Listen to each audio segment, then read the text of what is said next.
नमस्कार, आज की बात में आपका स्वागत है। आज देव दीपावली है, कार्तिक पूर्णिमा है, गुरु नानक देव जी का प्रकाशोत्सव है, भगवान बिरसा मुंडा की जयंती है।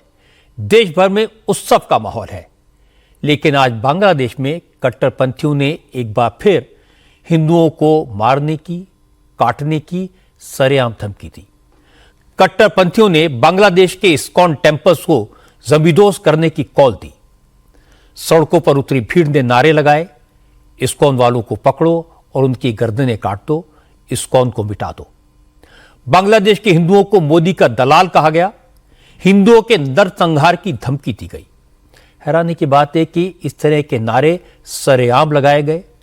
हजारों कट्टरपंथियों की भीड़ ने नारे लगाए। मौलानाओं ने जहरीली तकरीरों में हिंदुओं की गर्दनें काटकर यज्ञ कुंड में डालने की धमकियां दी। सब कुछ खुलेआम हुआ, लेकिन बांग्लादेश की सरकार ने कट्टरपंथियों के खिलाफ कोई एक्शन नहीं लिया, उनके खिलाफ एक बयान तक नहीं दिया। इसलिए बांग्लादेश के हिंदू डरे हुए हैं। इस्कॉन ने भारत सरकार से दखल देने की मांग की है। लेकिन सवाल है कि आखिर बांग्लादेश में हिंदुओं को लगातार निशाना क्यों बनाया जा रहा है?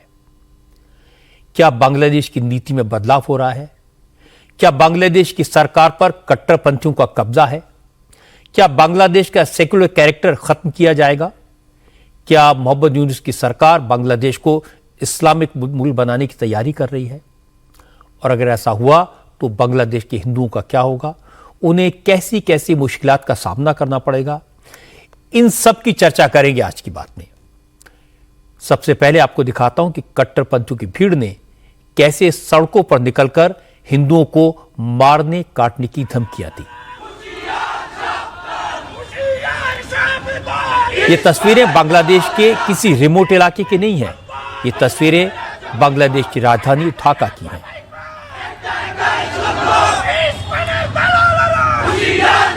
बांग्लादेश की कार्यवाहक सरकार के मुखिया मोहम्मद यूनुस के घर से करीब थोड़ी दूर पर कट्टरपंथियों ने यह प्रदर्शन किया।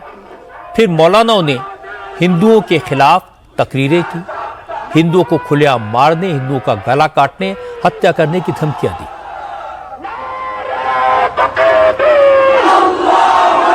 हिंदुओं के खिलाफ ये रैली उलेमा ओइक्वा परिषद ने आयोजित की थी। इस रैली में ढाका के बड़े बड़े उलेमा शामिल हुए।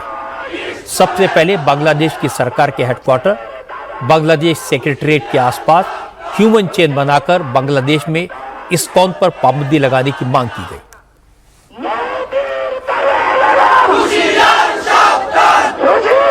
उन्होंने इस्कॉन को आतंकवादियों की जमात बताया, इस्कॉन टेम्पल्स को काफिर दहशतगर्दों का अड्डा करार दिया।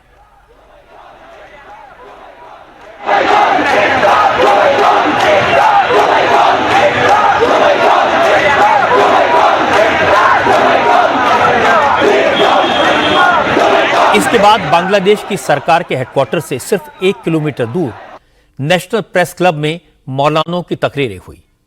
मौलानाओं ने कहा, अगर सरकार इस्कॉन पर पाबंदी नहीं लगाती तो बांग्लादेश के मुसलमान खुद इस्कॉन का खात्मा कर देंगे, इस्कॉन के लोगों के गले काट देंगे। ढाका उलेमा परिषद ने इल्जाम लगाया कि इस्कॉन बांग्लादेश में भारत के एजेंट के तौर पर काम कर रहा है। इस्कॉन के साधु संत नरेंद्र मोदी के दलाल हैं, बांग्लादेश को बदनाम करने में लगे हैं, इसलिए इस्कॉन पर तुरंत बैन लगना चाहिए। ढाका की रैली में मोदी के खिलाफ भी नारे लगाए गए और मंच से मौलानाओं ने खुलेआम हिंदुओं को जान से मारने की धमकियां दी। उलेमा ने लोगों से कहा कि वो इस्कॉन के जाल में न फंसें और इससे दूरी बनाएं, क्योंकि इस्कॉन बांग्लादेश के लिए खतरा बन गया है।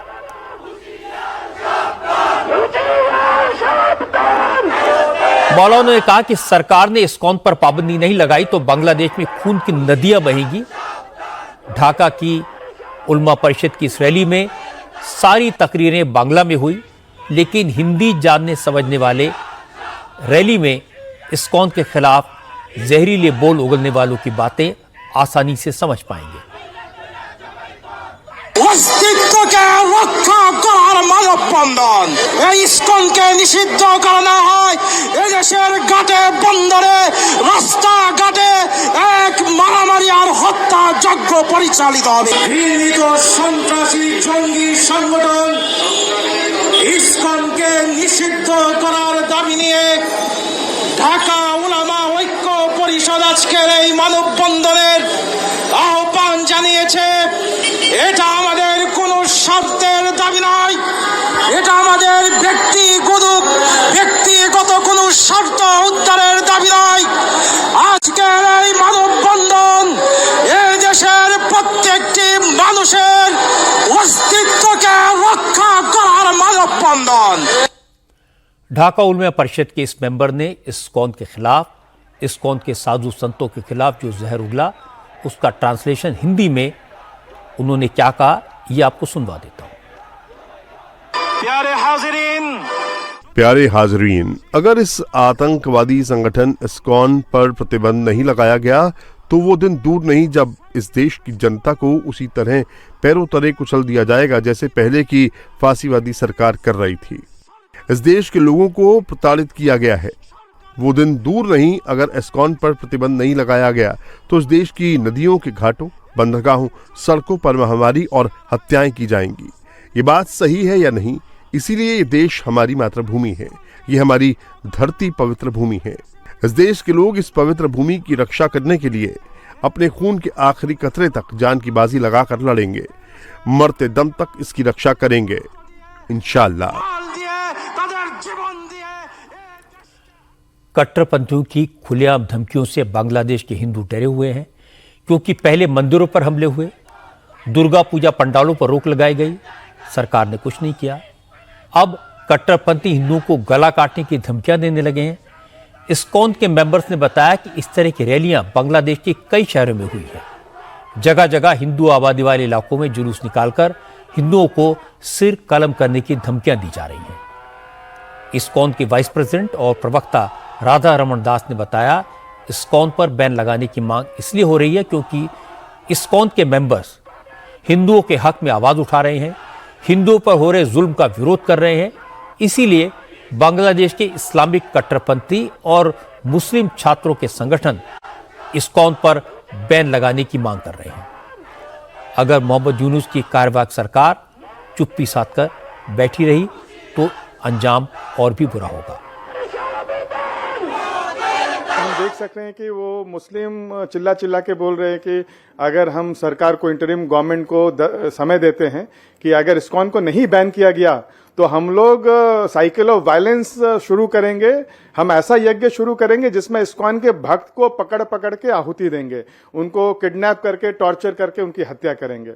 सबसे आश्चर्य की बात है कि इस तरह का ओपन थ्रेट्स इस्कॉन को, ये भक्तों को जान से मारने की दी जा रही है लास्ट 10 दिन से, लेकिन एक भी व्यक्ति के अगेंस्ट में वहां की पुलिस ने कोई भी एक्शन नहीं लिया है। गिरफ्तार होना तो छोड़ दीजिए, एक शायद उनके खिलाफ में कोई एफआईआर भी उन्होंने नहीं दर्ज किया है। मुझे जो पता चला कि अलग अलग शहरों में, अलग अलग जगह पर इस तरह के रैलीज निकाल रहे हैं, इस्कॉन के भक्तों को पकड़ के हत्या करने की इस तरह के स्लोगन, नारे लगा रहे हैं। और सिर्फ मुस्लिम संगठन ही नहीं, कल मैंने देखा कि एक जो ढाका यूनिवर्सिटी के जो मुस्लिम छात्र हैं उन्होंने भी इस तरह की रैली लगाई और इस्कॉन को भक्तों का सर काट के अलग कर दो, इस तरह के बंगाली में वो लोग स्लोगन बोल रहे हैं। सरकार को इसका संज्ञान लेना चाहिए और जो बांग्लादेशी इंटरिम गवर्नमेंट है उसके ऊपर में प्रेशर बनाना चाहिए कि ये जो लोग खुलेआम इस तरह की धमकी दे रहे हैं उनको पकड़ के जेल में बंद कर दिया जाए। पहले इस्कॉन के खिलाफ धमकियों की शुरुआत 2 हफ्ते पहले बांग्लादेश के दूसरे सबसे बड़े शहर चटगांव से हुई थी। चटगांव में कुछ मुस्लिम कट्टरपंथियों ने एक प्रोग्राम करके इस्कॉन पर बैन लगाने की मांग की थी, जिसका इस्कॉन ने विरोध किया। चटगांव के हिंदुओं ने इस प्रोग्राम का वीडियो सोशल मीडिया पर शेयर करने का विरोध किया था, जिसके बाद बांग्लादेश की पुलिस और सेना ने चटगांव में हिंदुओं के मोहल्लों में जमकर तांडव किया, हिंदुओं को घर से घसीट कर मारा पीटा।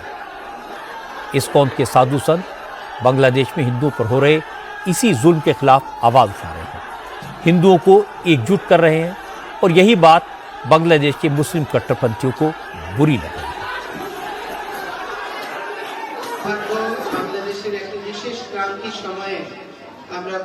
हिंदुओं के लिए बांग्लादेश में रहना बहुत मुश्किल हो गया है।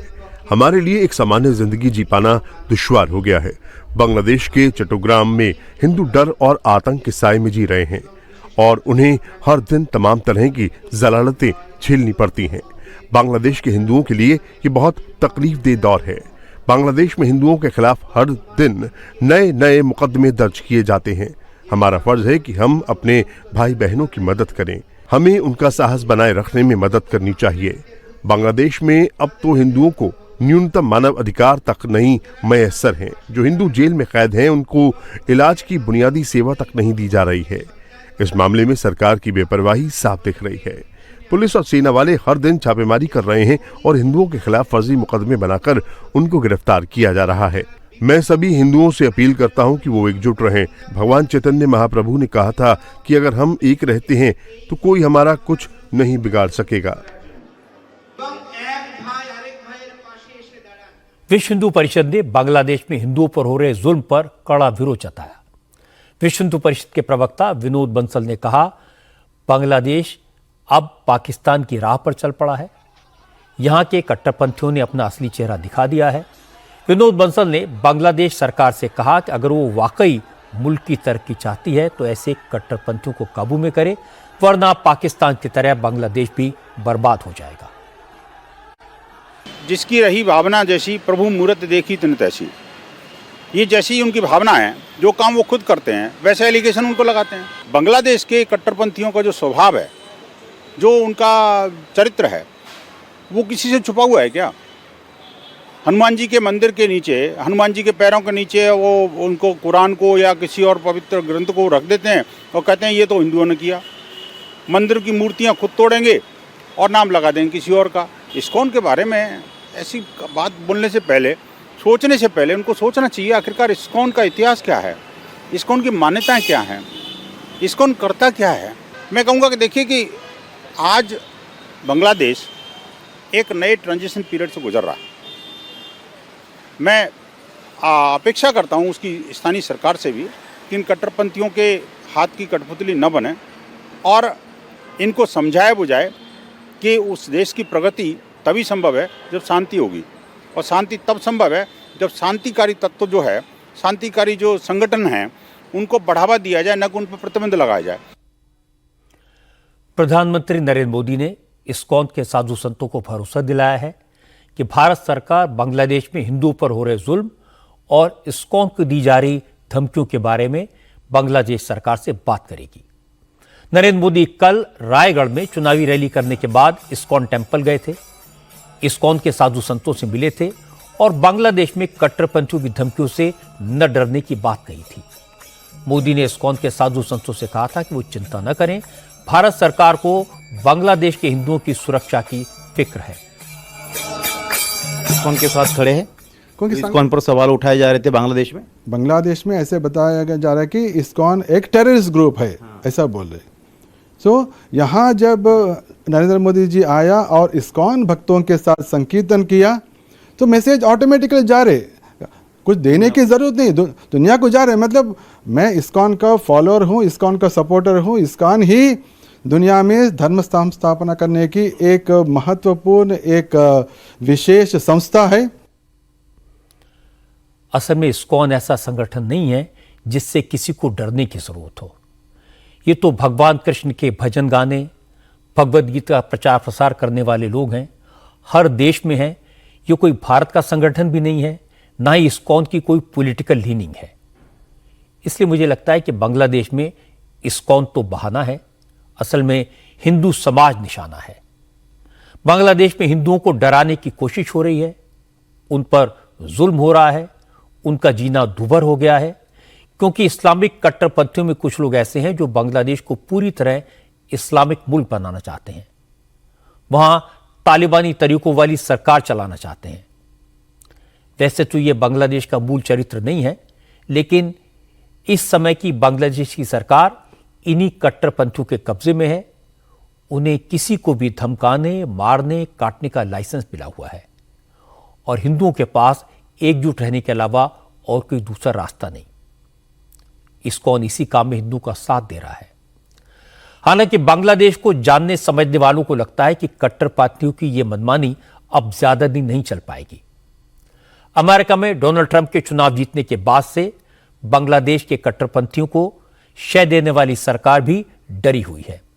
मोहम्मद यूनुस की सरकार को आशंका है कि हिंदुओं पर हो रहे इस सितम की वजह से अमेरिका कहीं उसका दाना पानी बंद न कर दे, क्योंकि डोनाल्ड ट्रंप ने नतीजे आने से कुछ ही दिन पहले बांग्लादेश में हिंदुओं पर हमले की निंदा की थी और चुनाव जीतने के बाद कड़ी कार्रवाई की चेतावनी दी थी।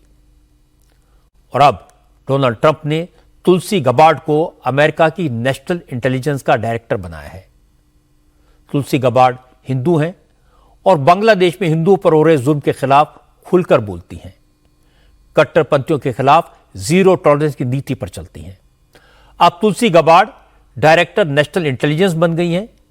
ये एक पावरफुल पोस्ट है। अमेरिका की सभी खुफिया एजेंसीज डायरेक्टर नेशनल इंटेलिजेंस के तौर पर तुलसी गबार्ड को ही रिपोर्ट करेंगी।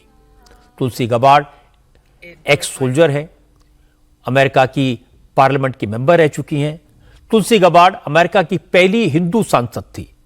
अमेरिकी संसद की पहली हिंदू मेंबर के तौर पर तुलसी गबार्ड ने भगवत गीता पर हाथ रखकर शपथ ली थी और जब प्रधानमंत्री मोदी अमेरिका के दौरे पर गए थे तो तुलसी गबार्ड ने वही गीता मोदी को गिफ्ट की थी। राजनीति के अलावा तुलसी गबार्ड जंग के मैदान में भी जोर दिखा चुकी हैं। वो 21 साल तक अमेरिकन आर्मी में सर्व कर चुकी हैं।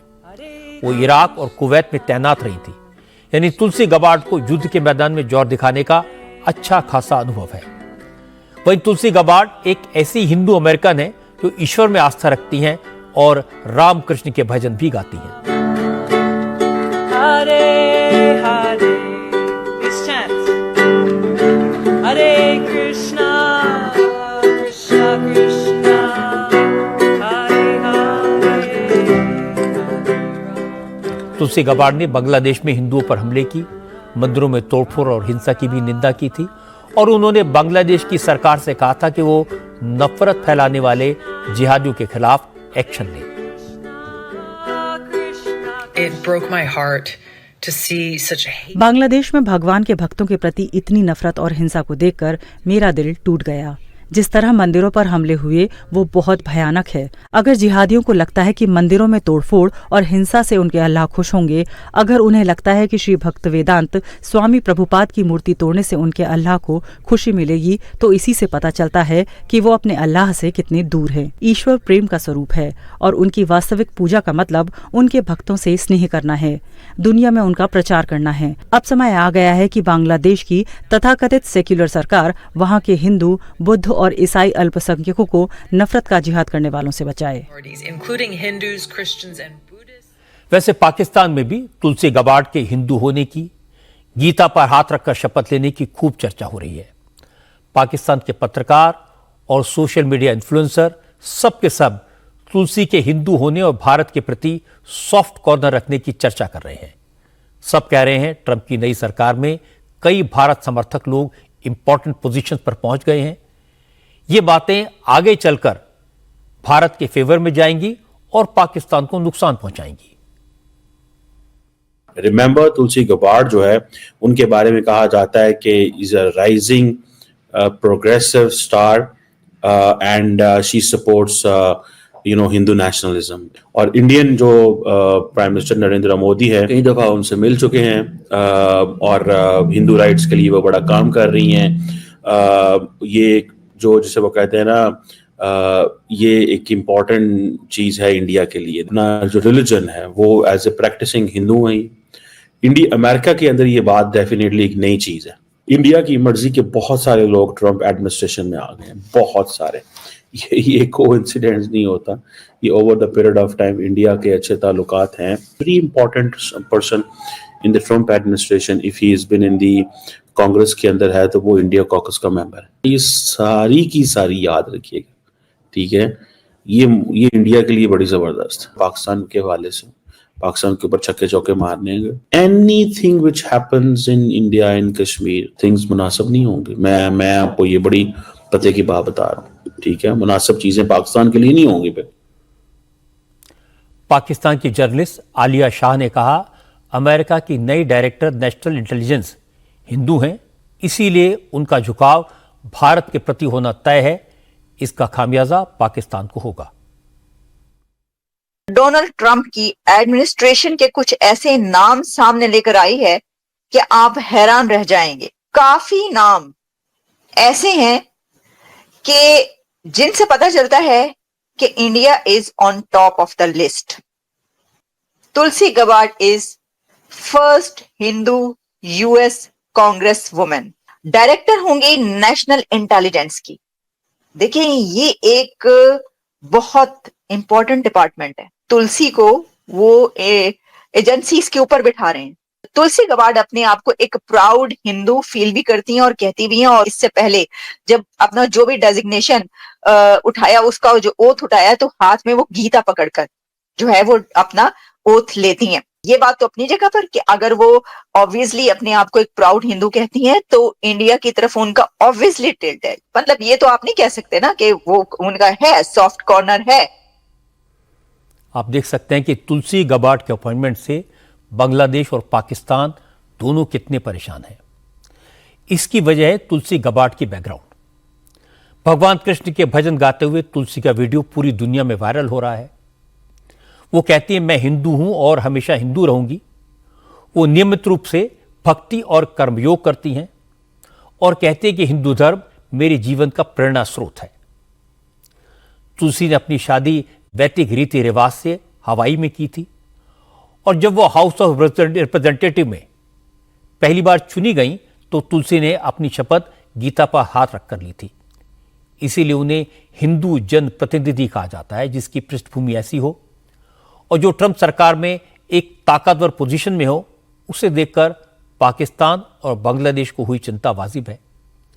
तुलसी गबार्ड की वजह से और बांग्लादेश में हिंदुओं को लेकर डोनाल्ड ट्रंप के स्टैंड से वहां रहने वाले हिंदुओं में काफी हिम्मत आई है।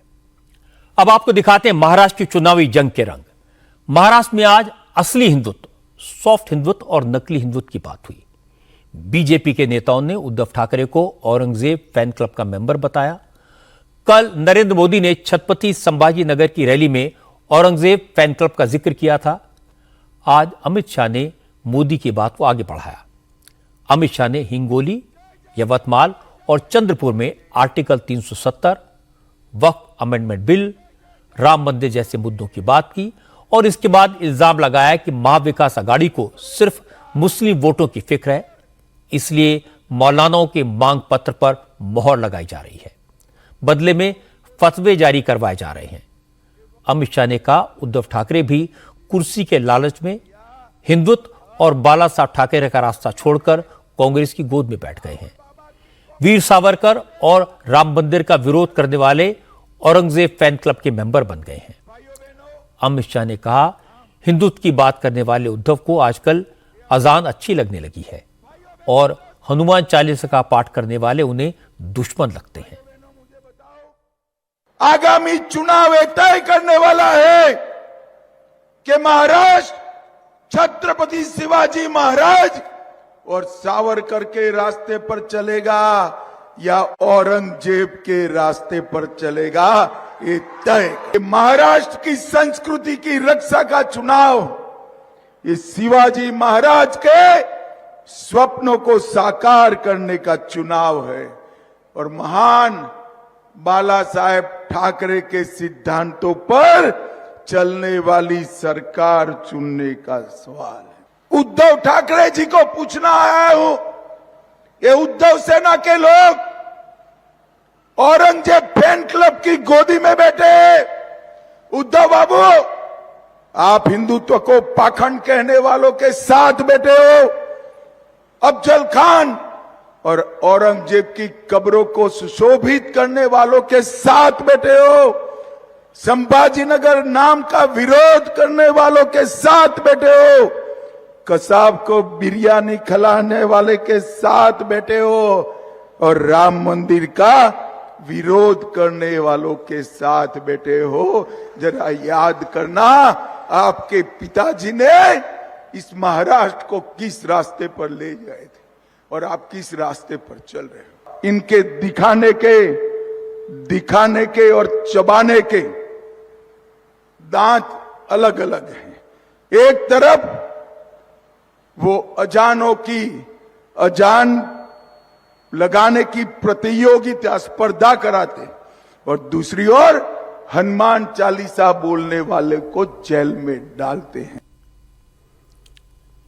बीजेपी उद्धव ठाकरे को हिंदू विरोधी साबित करने में लगी है, इसलिए आज उद्धव ने इस पर जवाब दिया। उद्धव ने कहा, मोदी नवाज शरीफ के घर जाकर केक खाएं तो ठीक, मोहन भागवत जामा मस्जिद गए तो मुस्लिमों को लुभाने की कोशिश करें तो ठीक, लेकिन अगर मुसलमान उद्धव की पार्टी को वोट दें तो उद्धव हिंदू विरोधी। उद्धव ने कहा, बीजेपी का यह डबल स्टैंडर्ड ठीक नहीं है, और इसके बाद उद्धव ने यह भी बताया कि उनका हिंदुत्व बीजेपी के हिंदुत्व से कितना अलग है। उद्धव ने कहा कि बीजेपी और उनके हिंदुत्व में बहुत फर्क है। बीजेपी मुसलमानों के घर को जलाने को हिंदुत्व मानती है, लेकिन वो लोगों के घरों का चूल्हा जलाने को हिंदुत्व मानते हैं। बटेंगे कटेंगे नहीं, उनका नारा है लूटेंगे और बांटेंगे। महाराष्ट्र को लूटेंगे और दोस्तों को बांटेंगे, ये भाजपा का असली नारा है। क्या मुस्लिम इस देश के नागरिक नहीं है? और सच कहूं तो मुस्लिम लोगों ने मोदी जी को वोट देना चाहिए था। नवाज शरीफ का केक उन्होंने खाया था, मैंने नहीं खाया। जामा मस्जिद में मोहन भागवत जी गए थे और कई सारे ऐसी बातें हैं, मेरे पास फोटो भी है। तो वो करे तो कुछ भी चलता है और मैं करूं तो पाप है, ऐसा थोड़ी होता है। हिंदुत्व में फर्क है। उनका हिंदुत्व घर जलाने वाला है और मेरा हिंदुत्व घर का चूल्हा जलाने वाला है। मैं दूसरे का घर जलाकर अपना मैं हिंदू हूँ मैं नहीं कहूँगा।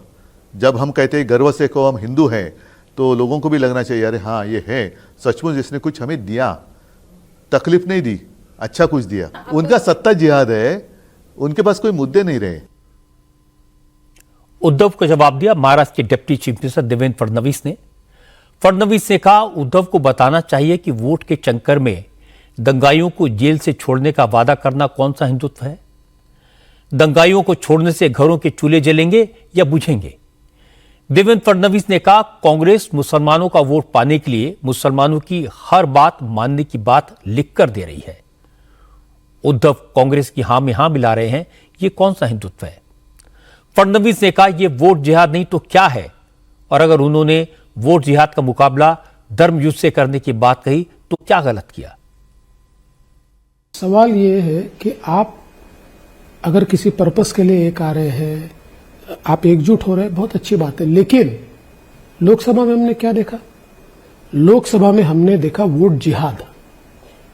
लोकसभा में उनके धर्मस्थलों से बैनर लगाए गए, महाविकास आघाड़ी को वोट नहीं दिया तो अल्लाह के साथ बेईमानी है। मैं तो तमाम सेक्युलरवादी जो अपने आप को मानते हैं उनको पूछता हूं, ये कौन सा सेक्युलरिज्म है? उसमें दिलाए गए लोगों को, और पर्पस क्या है? डिफीट मोदी।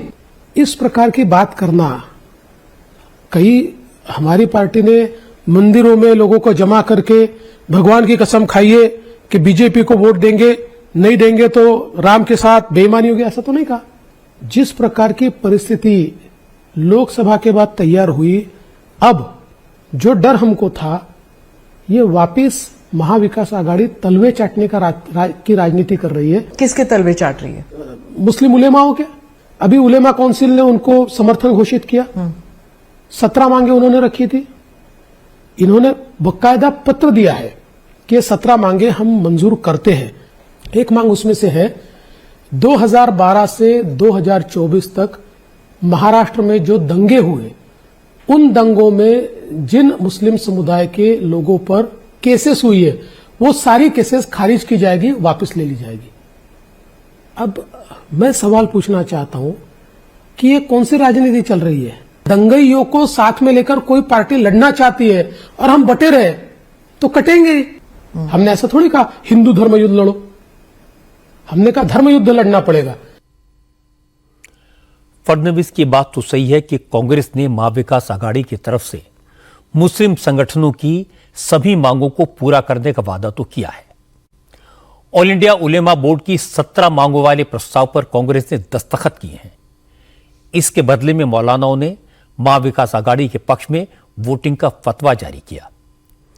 इसके बाद मुस्लिम पर्सनल बोर्ड के प्रवक्ता सज्जाद नुमानी ने महाविकास आघाड़ी को 269 सीटों पर सपोर्ट करने का ऐलान किया।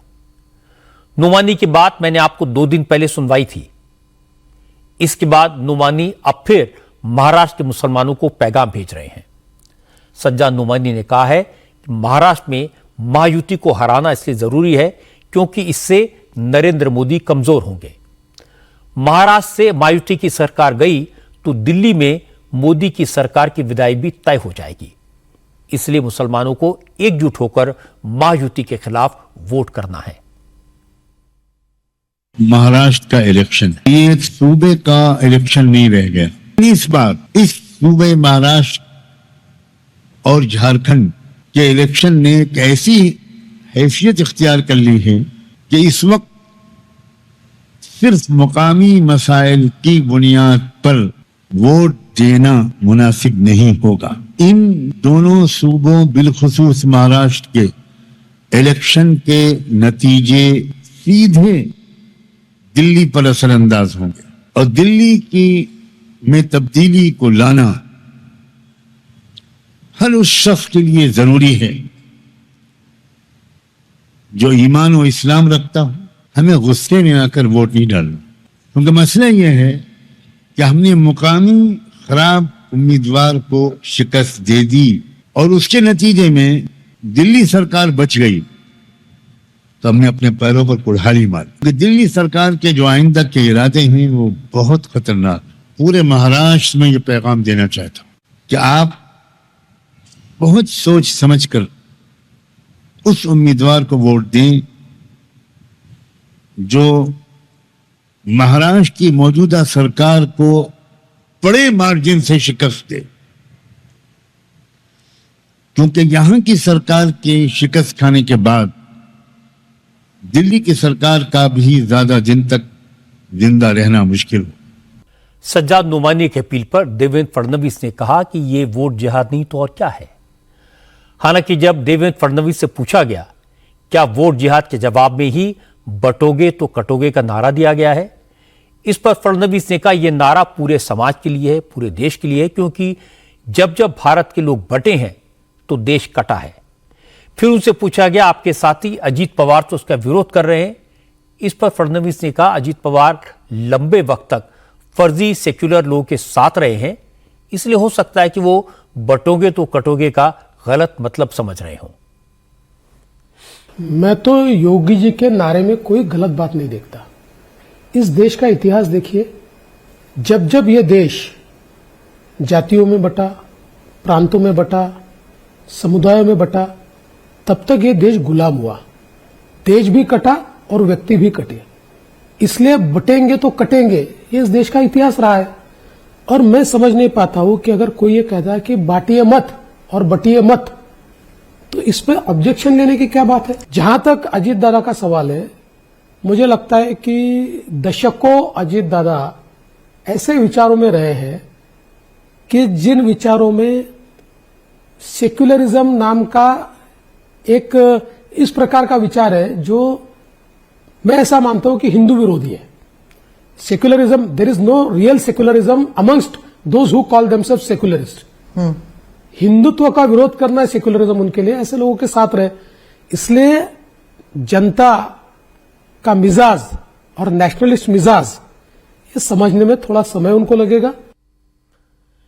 लेकिन अजीत पवार ने कहा वो सब समझ रहे हैं, इसीलिए उन्होंने बार बार कहा है कि बटोगे तो कटोगे का नारा महाराष्ट्र में नहीं चलेगा। अजीत पवार ने कहा सिर्फ वही नहीं, बीजेपी के कई नेता इसके खिलाफ हैं। देवेंद्र जी का क्या आंसर है मुझे मालूम नहीं। मैंने आपको बताया कि हमें ये कटेंगे बटेंगे पसंद नहीं। हमने सबने विरोध किया है, मैंने अकेले ने नहीं, मेरे पार्टियों ने तो किया ही किया। बीजेपी के मुझे किसी ने बताया, पंकजा मुंडे ने भी विरोध किया। एक स्टेट के चीफ मिनिस्टर आते हैं और वो बोल देते हैं बटेंगे कटेंगे, तुरंत हमने बताया कि ये कि उत्तर प्रदेश नहीं है, नॉर्थ में ये चलता होगा। हमारे महाराष्ट्र में शिवशाहू फुले अम्बेडकर की विचारधाराओं से महाराष्ट्र चलता है। मैंने हमेशा देखा है, जब से मैं पॉलिटिक्स में आया हूं या उससे पहले एक स्टूडेंट के नाते मैं जब सोचता था तो भी मैंने देखा है, उसके बजाय वो दूसरा कोई सोच ही नहीं सकता। आज इस मुद्दे को बीजेपी के सबसे सीनियर नेताओं में से एक नितिन गडकरी ने एक्सप्लेन किया। गडकरी ने कहा, अजीत पवार ने बटोगे तो कटोगे का गलत अर्थ निकाल लिया। इसका हिंदू मुसलमान से कोई लेना देना नहीं है। योगी के इस नारे का मतलब यह है कि हर हिंदुस्तानी को देश के दुश्मनों के खिलाफ एकजुट होना चाहिए। ये उन्हें बांटने की नहीं, एक करने की कोशिश है। इसमें क्या गलत है? हमारा देश एक है, हम सब भारतीय हैं। हमारे भारतीयों में उपासना पद्धति अलग है। कोई मस्जिद में जाता है, कोई बौद्ध विहार में जाता है, कोई चर्च में जाता है, कोई मंदिर में जाता है। ये अलग अलग हमारी उपासना पद्धति है, पर हम भारतीय हैं, हम एक है। और हम सब ने मिलकर आतंकवाद के खिलाफ, जो हमारे देश में विशेष रूप से हमारी इंटरनल और एक्सटर्नल सिक्योरिटी को ध्यान में लेते हुए हमारे देश में आतंकवादियों के खिलाफ और देश के दुश्मनों के खिलाफ हमने एक होना चाहिए। सबने जात पंथ धर्म भाषा भूलकर, ये उसका स्पिरिट है। ये लोग उसका गलत इंटरप्रिटेशन करते हैं, ऐसा अर्थ नहीं है। महाराष्ट्र में मुसलमानों की आबादी करीब 12% है। मुंबई की 10 सीटों के अलावा उत्तरी कोंकण, मराठवाड़ा और विदर्भ की 40 से ज्यादा ऐसी सीटें हैं जहां मुस्लिम वोट बैंक चुनाव के नतीजों पर असर डालता है। इसलिए मां विकास आघाड़ी के नेता मुसलमानों को बीजेपी का डर दिखाकर वोट हासिल करना चाहते हैं और इस रणनीति का असर दिखाई दे रहा है। फतवे जारी किए जा रहे हैं और इसके जवाब में नरेंद्र मोदी ने एक है तो सेफ है और योगी ने बटेंगे तो कटेंगे का नारा दिया है। अब देवेंद्र फडणवीस चाहे ये कहें कि यह स्लोगन पूरे देश के लिए है, लेकिन सब जानते हैं मां विकास आघाड़ी मुसलमानों का एक मुश्त वोट हासिल करने की कोशिश कर रही है और इसके जवाब में बीजेपी ने हिंदुओं को संदेश दिया है कि वो एक रहें, क्योंकि एक रहेंगे तो सेफ रहेंगे। लेकिन आज यूपी से बड़ी इंटरेस्टिंग खबर आई। उत्तर प्रदेश में बीजेपी अब मुसलमानों का भरोसा जीतने की कोशिश कर रही है। यूपी में 9 असेंबली सीटों पर बाई इलेक्शन हो रहा है और आज मुरादाबाद की कुंदर की सीट पर बीजेपी ने अल्पसंख्यक सम्मेलन आयोजित किया। यूपी के deputy chief minister Brajesh Pathak ने इस सम्मेलन में हिस्सा लिया। बड़ी संख्या में मुस्लिम भाई बहन भी बीजेपी के प्रोग्राम में हिस्सा लेने पहुंचे। कुंदरकी में लगभग 4 लाख वोटर हैं। इनमें से लगभग 2.5 लाख यानी करीब 60% मुस्लिम वोटर हैं। बीजेपी 1993 के बाद से अब तक इस सीट पर कभी नहीं जीती। कुंदरकी से अब तक समाजवादी पार्टी के जियाउर रहमान बर्क विधायक थे, अब वो पार्लियामेंट मेंबर बन गए हैं, इसलिए यहां बाइपोल हो रहा है। समाजवादी पार्टी ने यहां से हाजी मोहम्मद रिजवान को टिकट दिया है और बीजेपी ने ठाकुर रामवीर सिंह को उम्मीदवार बनाया है। नोट करने वाली बात है कि कुंदरकी के 2.5 लाख मुस्लिम वोटर्स में से लगभग 1 लाख पसमानदा यानी पिछड़े मुसलमान हैं और बीजेपी मुस्लिम समुदाय के इसी वर्ग को साधने की कोशिश कर रही है। आज ब्रजेश पाठक ने सम्मेलन में आए मुस्लिम वोटर से कहा कि एक बार बीजेपी को मौका देकर देखें। ब्रजेश पाठक ने कहा, समाजवादी पार्टी तो मुसलमानों का इस्तेमाल सिर्फ वोट बैंक के लिए करती है, वोट लेती है और भूल जाती है, लेकिन बीजेपी मुस्लिम भाइयों को पूरा सम्मान देगी। देखिए, बिरयानी आपके बगैर नहीं बनी, सरकार आपके बगैर नहीं बनी। वोट आपने दिया, वोट की ताकत आपकी है। अगर समाजवादी पार्टी से आप अलग हो जाओ तो समाजवादी पार्टी टके की 3 पार्टी हो जाएगी। उसको प्रदेश और देश में कोई पूछने वाला नहीं है, कोई पूछने वाला नहीं है। लेकिन आप सोचो, जैसे बिरयानी से तेज पत्ता निकाल दिया जाए तो तेज पत्ते का कोई स्वाद बिरयानी को नहीं मिलेगा, बिरयानी एकदम बेकार लगेगी। लगेगी नहीं लगेगी बताना? अब तेज पत्ते को चाट के प्लेट के बाहर रख दिया। आपका हाल यही है बड़े मियां, मैं कहने के लिए आया। और फिर आपको तेज पत्ता समझ रखा समाजवादी पार्टी ने। जब सरकार बना ली तो आप देखिए, ओहदे जब बढ़ते हैं तो आपका उसमें कहीं नामो निशान नहीं है। इसलिए मैं मित्रों, दोस्तों, आपसे मैं कहने के लिए आया हूं, एक बार आप रामवीर सिंह को जिताओ और भारतीय जनता पार्टी के बारे में सोचो। एक बार आप भारतीय जनता पार्टी के बारे में सोचो। इसे कहते हैं देर आए दुरुस्त आए। बीजेपी की तरफ से मुसलमानों का दिल जीतने की यह कोशिश एक अच्छा प्रयास है। अब तक तो बीजेपी ये मानकर बैठी थी कि मुसलमान उन्हें वोट नहीं देते, उनसे बात करने का क्या फायदा। और मुसलमानों को लगता था कि बीजेपी को जब उनके वोट चाहिए नहीं तो उन्हें उम्मीद लगाने का क्या फायदा। आज मुरादाबाद में जो हुआ वो इस सोच के बिल्कुल उलट है। मुसलमान ये तो मानते हैं कि मकान मिलने में, राशन मिलने में, दूसरी सरकारी योजनाओं में उनके साथ कोई भेदभाव नहीं होता, लेकिन वो मोदी को वोट नहीं देते और ना ही उनसे कोई वोट मांगने जाता है और ना ही बीजेपी मुसलमानों को टिकट देती है। आज जो हुआ वो एक अच्छी शुरुआत है। वोट मिलेंगे या नहीं कोई नहीं कह सकता, लेकिन कहीं ना कहीं से शुरुआत तो होनी थी, किसी न किसी को तो शुरुआत करनी थी। आज भगवान बिरसा मुंडा की जयंती है। इसे नरेंद्र मोदी की सरकार ने जनजातीय गौरव दिवस घोषित किया है। इस मौके पर बिहार की जमुई में बड़ा कार्यक्रम आयोजित किया गया। प्रधानमंत्री नरेंद्र मोदी भी जनजातीय गौरव दिवस समारोह में शामिल हुए। आदिवासियों के वेलफेयर के लिए करीब 6,000 करोड़ के प्रोजेक्ट्स का शिलान्यास और उद्घाटन किया। मोदी ने कहा कि आदिकाल से आदिवासी समाज ने भारत को रास्ता दिखाया है। आजादी के आंदोलन में आदिवासियों ने बलिदान दिए, लेकिन आजादी के बाद स्वार्थ की राजनीति की वजह से इतिहास से आदिवासियों के योगदान को मिटा दिया गया। आदिवासी समाज वो है जिसने राजकुमार राम को भगवान राम बनाया। आदिवासी समाज वो है जिसने भारत की संस्कृति और आजादी की रक्षा के लिए सैकड़ों वर्षों की लड़ाई को नेतृत्व दिया। लेकिन आजादी के बाद के दशकों में आदिवासी इतिहास के इस अनमोल योगदान को मिटाने की कोशिशें की गई। इसके पीछे भी स्वार्थ भरी राजनीति थी।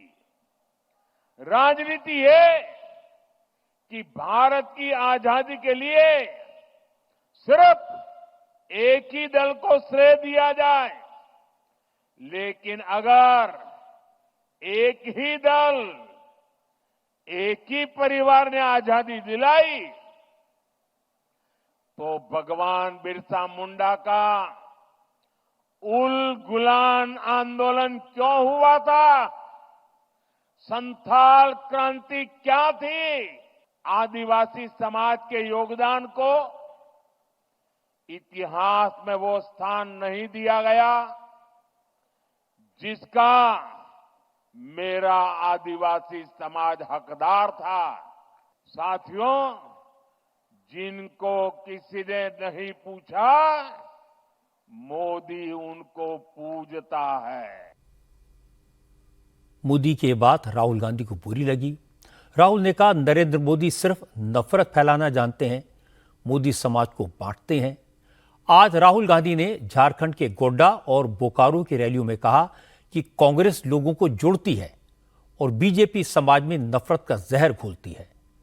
आरएसएस और बीजेपी संविधान को खत्म करना चाहती हैं, इसलिए जाति के नाम पर, मजहब के नाम पर, वर्गों के नाम पर लोगों को आपस में लड़ाने की कोशिश कर रही है, लेकिन कांग्रेस ऐसा नहीं होने देगी।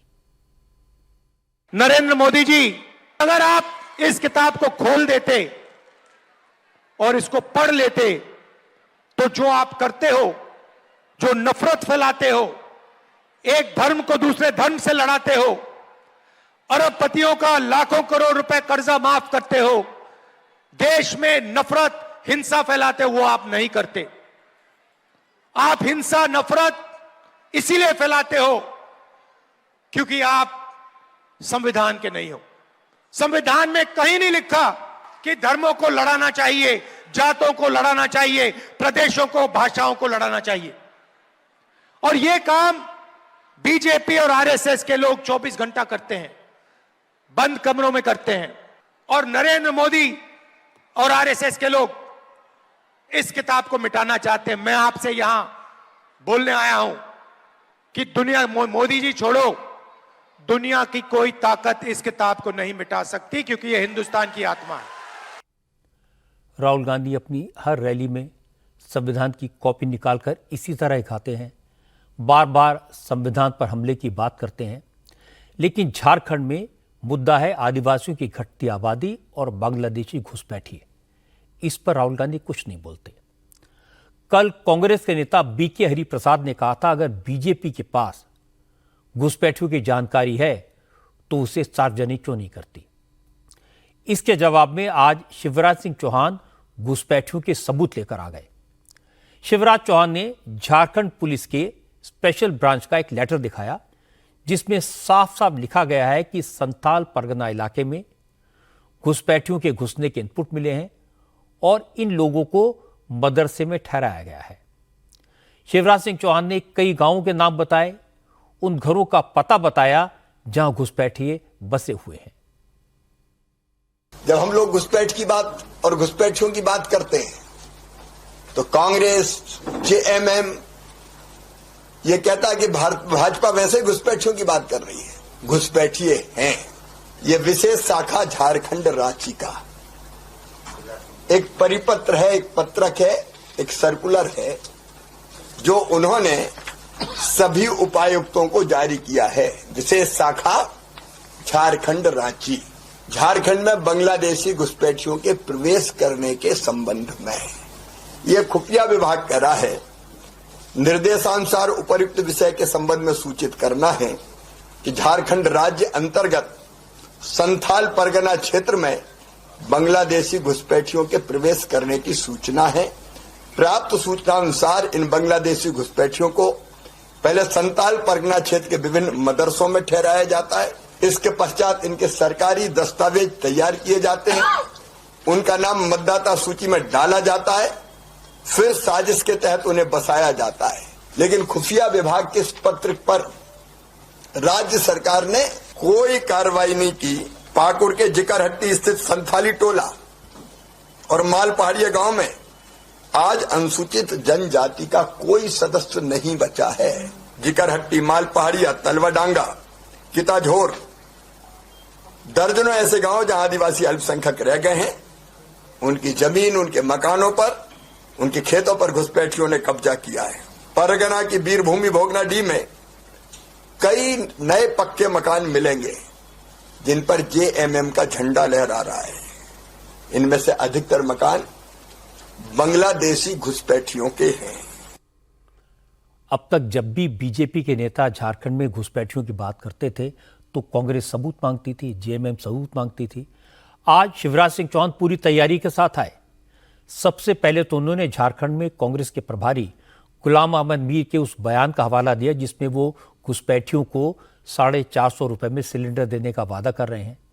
शिवराज ने कहा, अगर झारखंड में घुसपैठिए नहीं है तो सिलेंडर किसे देंगे। शिवराज सिंह चौहान ने झारखंड सरकार के इंटेलिजेंस डिपार्टमेंट की चिट्ठी भी दिखाई जिसमें कहा गया कि झारखंड में घुसपैठी आ रहे हैं और मदरसों में पनाह ले रहे हैं।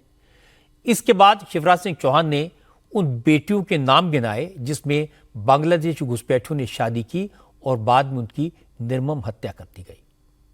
अब कांग्रेस और जेएमएम को इसका जवाब देना पड़ेगा। आज कार्तिक पूर्णिमा का शुभ दिन है। पूरे देश में गुरु पर्व और देव दीपावली धूमधाम से मनाई जा रही है। देव दीपावली के मौके पर आज काशी के 84 गंगा घाट दीपों से जगमग हो गए। घाटों पर करीब 17 लाख दीप जलाए गए। उपराष्ट्रपति जगदीप धनखड़, यूपी के उपराज्यपाल आनंदीबेन पटेल, मुख्यमंत्री योगी आदित्यनाथ और केंद्रीय मंत्री हरदीप पुरी ने दिए जलाकर देव दीपावली की शुरुआत की। इस मौके पर उपराष्ट्रपति ने नमो घाट का उद्घाटन भी किया और इसके बाद दशमेश घाट पर मां गंगा की आरती हुई। हर साल दिवाली के 15 दिन बाद देव दीपावली मनाई जाती है। लाखों की संख्या में देश विदेश से मेहमान देव दीपावली के अद्भुत नज़ारे को देखने के लिए वाराणसी पहुंचे थे। आज गुरु नानक देव जी का 555वां प्रकाश पर्व भी श्रद्धा और उत्साह के साथ मनाया जा रहा है। इस मौके पर देश भर के गुरुद्वारों में शानदार सजावट की गई है। अमृतसर के गोल्डन टेम्पल की तो रौनक ही अलग है। गोल्डन टेम्पल को रंगीन लाइट्स और फूलों से सजाया गया है। मंदिर परिसर में 1 लाख से ज्यादा घी के दिए जलाए गए हैं। अंधेरा होने के बाद यहां ग्रीन आतिशबाजी का आयोजन भी किया गया।